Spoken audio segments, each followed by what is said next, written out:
Hadis berikutnya. Babun fi sya'ni salati wa ma fiha. Hadatsana Hajjaj bin Minhal qala hadatsana Hammam bin Yahya qala akhbarana Ishaq bin Abdullah bin Abi Talha qala hadatsani Ali bin Yahya bin Khallad an abihi an ammihi Rifa'ah bin Rafi' radhiyallahu anhu annahu kana jalisan inda Rasulillah sallallahu alaihi wasallam iz ja'ahu rajul fadakhala al-masjida fa shalla falamma qada salatahu ja'a fa sallama ala Rasulillah sallallahu alaihi wasallam wa ala al-qaum faqala lahu Rasulullah sallallahu alaihi wasallam wa alayka irji' fa salli fa innaka lam tusalli qala faraja'a fa shalla fa ja'alna narmuqu salatahu la nadri ma ya'ibu fiha falamma qada salatahu ja'a fa sallama ala Rasulillah sallallahu alaihi wasallam wa ala al-qaum faqala Rasulullah sallallahu alaihi wasallam wa alayka irji' fa salli fa innaka lam tusalli فذكر ذلك إما مرتين وإما ثلاثا فقال الرجل لا أدري ما عبت علي من صلاتي فقال رسول الله صلى الله عليه وسلم إنها لا تتم صلاة أحدكم حتى يسبغ الوضوء كما أمره الله عز وجل فيغسل وجهه ويديه إلى المرفقين ويمسح برأسه ورجليه إلى الكعبين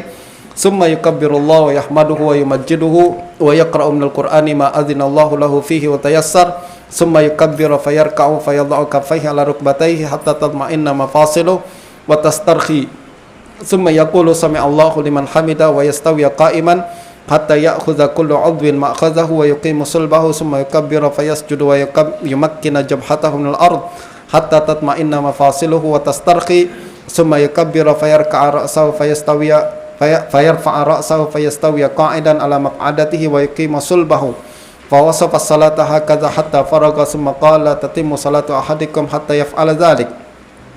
قال حدثنا حجاج بن منهال قال أخبرنا ربيع بن سبيح الحسن قال كل صلاة لا يحضرها قلبك فهي إلى العقوبة أسرع منها إلى الثواب. Bab ke-8 Kaifiyat salat.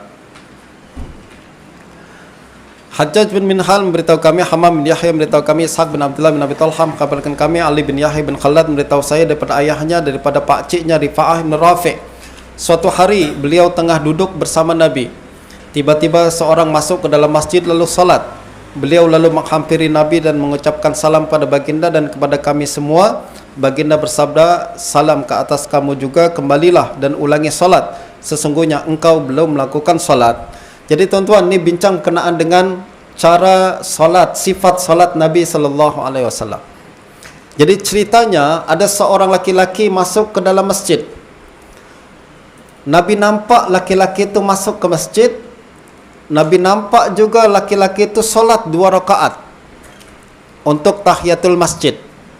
Selepas solat tahiyatul masjid, dia datang kepada Nabi, dia ucapkan salam. Nabi jawab salam dia.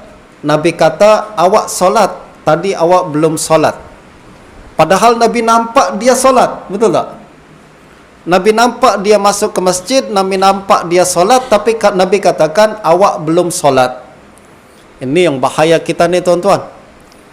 Maknanya ada sesetengah manusia, dia ingat dia solat, padahal solat dia belum dikira solat.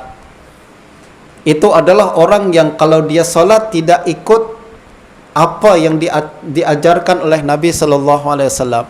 Macam kita juga pada hari ini, kadang kita solat ikut siapa? Ikut cara kita sendiri. Nanti jumpa Nabi, Nabi akan kata, kenapa awak tak pernah solat? Kita cakap, Nabi, saya solatlah hari-hari. Maknanya solat kita tak sah dan tak diterima. Justru penting tuan-tuan, untuk kita laksanakan ibadah, jangan ikut cara kita sendiri. Tapi tanyalah alim ulama, ustaz-ustaz kita, guru-guru kita. Tanya dia, ustaz, dari dulu saya solat macam ni lah ustaz ni, betul ke tak betul? Betul tak? Jangan ikut kita ibadah sok sendiri saja. Ramai orang macam tu pada hari ini. Dia ingat agama ni simple lah ustaz. Allah maha pengasih, Allah maha penyayang. Saya nak solat macam mana pun solat. Boleh ke macam tu? Agama ni ada aturan dia. Ada wajib, rukun, fardu dia. Tak boleh mengikut kepala kita sendiri. Ingat kita dah solat padahal belum solat di sisi Nabi SAW. Justru penting. Ini yang berlaku kepada sahabat ni. Kalau ini yang berlaku pada sahabat, apalagi kepada kita. Jangan ingat, sahabat pun macam tu, apalagi kita lah, kita tak jumpa Nabi. Kalau sahabat pun disalahkan oleh Nabi, apalagi kita yang tak jumpa dengan Nabi sallallahu alaihi wasallam. Justru ini penting lagi untuk kita mengetahui, untuk mendorong kita untuk belajar agama daripada cara yang betul. Nah, tuan-tuan dan puan sekalian, ada kawan saya di Singapura.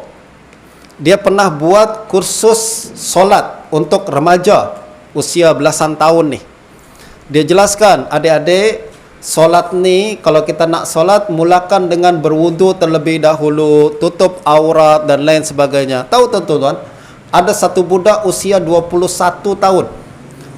Dia tanya kepada ustaz tu, "Ustaz, solat kena berwudu terlebih dahulu ke?" "Iya, selama ni saya solat tak pernah wudu dulu pun." Maknanya dia solat macam tu je solat. Orang tak belajar macam tu lah. Solat ikut-ikut saja kan. Dia tak tahu bahawa solat mesti ada syarat-syarat dan rukun-rukun yang mesti dipenuhi terlebih dahulu. Justru kita kena buat macam tu. Kita tengok anak-anak kita. Jangan setakat, "Awak dah solat?" "Dah." Betul ke dia dah solat? Tengoklah solatnya macam mana. Wudu dia macam mana. Ingat dia telah solat padahal belum solat. Betul tak? Ingat, jangan sampai dia ingat telah solat padahal belum solat. Ini yang berlaku dan ini yang kita nak ambil pelajaran daripada hadis Nabi sallallahu alaihi wasallam. Orang itu lalu kembali dan mengulang semula solatnya. Kami memperhatikan solatnya.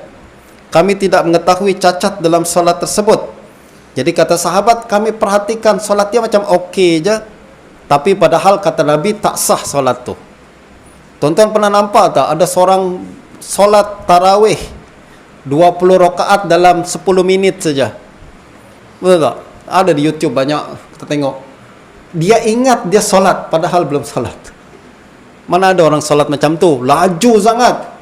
Betul tak? Baca Fatihah pun tak betul, surah pun tak betul, kemudian rukuk, tumakninah pun tak ada. Coba ada. Dia ingat tengah solat 20 rakaat, "Ustaz, saya hari-hari solat tarawih 20 rakaat." Itu belum solat lah. Betul tak? Sebab solat ada syarat fardu yang kena dijaga. Selepas menyelesaikan salatnya, beliau datang lalu mengucapkan salam pada Nabi dan kami semua. Baginda bersabda, "Salam ke atasmu juga, kembalilah dan ulangi solat. Sungguhnya engkau belum melakukan solat." Perkara ini berulang 2 atau 3 kali. Orang itu lalu berkata, "Aku tidak tahu apa yang salah dalam solatku." Dia berlaku buat lagi, ulang lagi solat macam tu, ulang semacam tu. Akhirnya dia kata, "Rasulullah, inilah solat yang biasa saya buat. Tolong ajarkan saya." Ini yang akhlak yang sepatutnya. Yaitu, kalau tak tahu, mintalah ajarkan.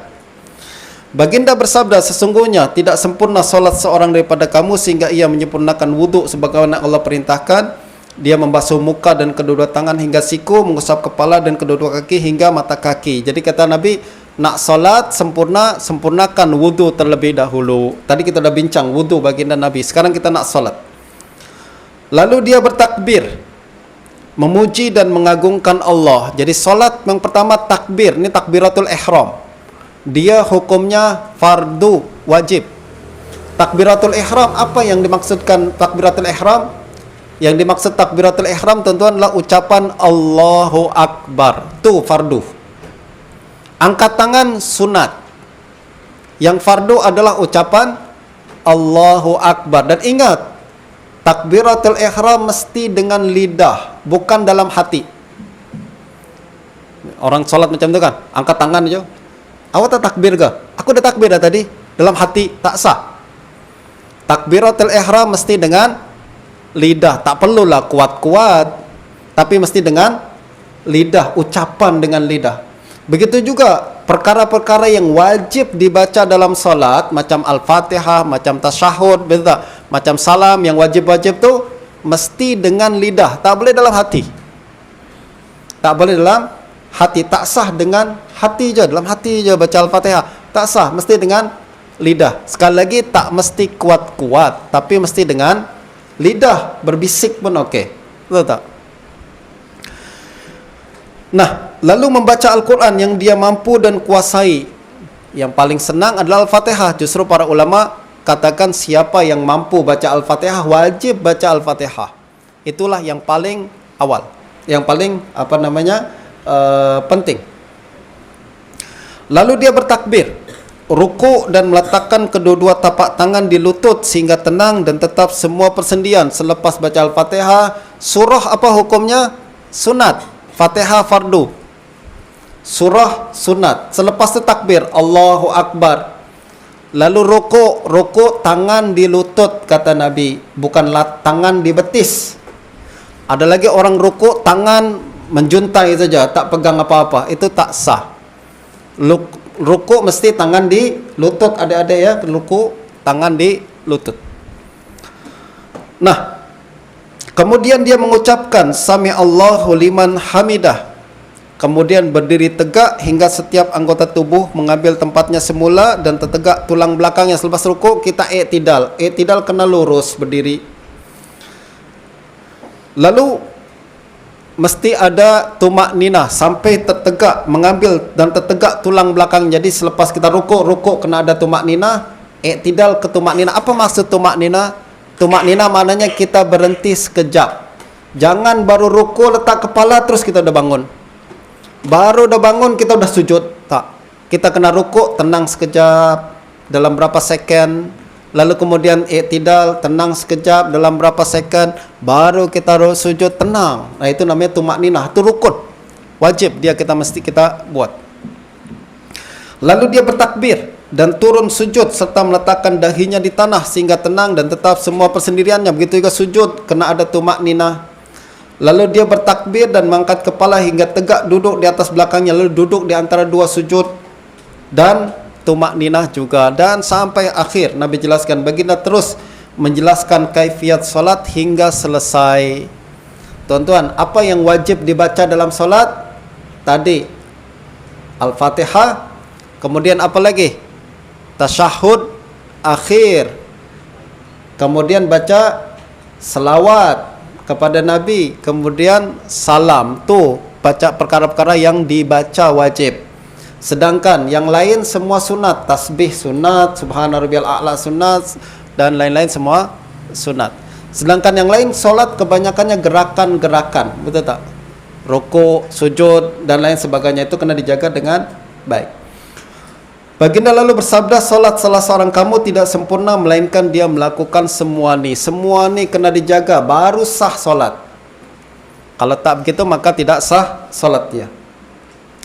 Berikutnya Hajjaj bin Minhal memberitahu kami, Rabi bin Subaih mengkhabarkan kami daripada Hasan Al-Basri, dia berkata, setiap solat yang tidak dihadiri oleh hatimu, maka dia lebih cepat mengundang hukuman berbanding pahala. Apa maknanya tuan-tuan? Tadi yang kita bincang dalam hadis tu rukun solat daripada rukun qauli dan rukun fi'li, betul tak? Apa yang kita kena baca, apa yang kita kena buat. Tapi ingat kata Hasan Al-Basri, perkara yang rukun juga adalah khusyuk. Sebab orang yang solat tapi tak ingat Tuhan bukan dapat pahala, malah dapat hukuman. Orang yang solat tapi tak ingat Tuhan, dia bukan dapat pahala, malah dapat hukuman daripada Allah Subhanahu Wa Taala. Macam kita cakap kepada istri, lidah kita cakap aku hanya cinta kepadamu, padahal hati kita suka pada orang lain. Kalau istri kita tahu, dia marah ke dia malah senyum? Tentulah marah, betul tak? Cakap macam tu tapi hati tempat lain. Allah Maha tahu hati kita. Kita cakap dalam solat, inni wajjahtu wajhiya lillah lillazi fataras samawati wal ard. Saya hadapkan hati saya, tubuh saya kepada Allah. Padahal hati kita tengah di Giant, hati kita di Tesco, hati kita di tempat lain. Allah Maha tahu. Justru hati yang tak hadir dalam solat, dia bukan malah dapat pujian daripada Allah, malah dapat kebencian daripada Allah Subhanahu Wa Taala. Justru sebagian ulama mengatakan apa? Wajib dalam solat kita khusyuk. Tapi Ustaz, khusyuk dari awal sampai akhir mustahil lah orang macam kita, betul tak? Baru takbir pun hati kita udah tempat lain. Lalu khusyuk yang wajib macam mana? Paling kurang khusyuk yang wajib adalah ketika takbir kita ingat Tuhan saja. Kita takbir ingat Tuhan. Dalam solat kita ingat Tuhan satu second pun dikira sebagai khusyuk lah. Tapi kalau kita nak kekal sampai ke akhir itu lagi baik lagi.